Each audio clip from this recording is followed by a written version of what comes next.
Hello， 大家好，我係社區主任甄志健。大家好，我係南區區員張偉立。大家好，我係南區區議員楊尚章。今日嚟到同大家跟進嘅議題咧，就係香港仔避風塘防波堤嘅情況啦。因為早前咧喺18年嘅山竹啦，以至2025年華加沙之後咧，其實防波堤嘅位置咧，亦都係有一啲嘅設施損壞。接住落嚟咧，我哋今日亦都好開心，我哋邀請到兩位嘅議員同大家講一講防波堤之後嘅一啲嘅工作情況喎。麻煩啦，有請啲議員，唔該晒你。好，唔該晒健仔。咁啊，早前咧，我哋喺區議會嘅發展規劃委員會裏面咧，都有一個跟進嘅議題啦，就係就頭先健仔所講嘅，我哋舊年嘅華加沙係吹襲咗我哋身後嘅呢一個香港仔南避風塘嘅，我哋俗稱東口嘅呢個防波堤啦。咁我哋見到咧，呢個防波堤嘅上面嘅石躉咧，其實已經係俾風浪係吹冧咗嘅。咁我哋知道咧，部門咧行動非常之迅速，所以嚟到今日都有工程嘅進行緊。與此同時咧，部門亦都係答應咧，就係將我哋而家呢一個防波堤嘅石躉嘅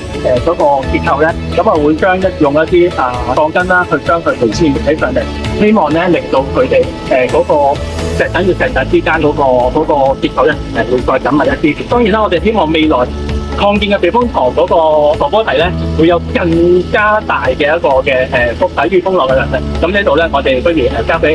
周偉林去同大家解釋。咁頭先講到啦，我哋舊有嘅防波堤啦，其實就遲啲就會唔用噶啦。喺再出現嘅位置會再加裝一個鉸剪駁咧，去擴大我哋成個避風塘啦。咁我哋舊有嘅留剩翻喺度嘅防波堤係會點用咧？其實會納入喺我哋躍動港島南當中啦，會加設一啲康體嘅設施啦，亦都係我哋喺過去喺我哋區議會當中，亦都建議可能加一啲單車徑啊，一啲緩跑嘅設施啊，甚至乎係觀景台。因為其實我哋喺南區住咗咁耐，見到其實我哋成個避風塘咧係一個非常之好嘅環境，亦都係一個係可以欣賞日落啦，甚至係同屋企人一家大細喺度做一啲康體活動嘅一個好好嘅場景。所以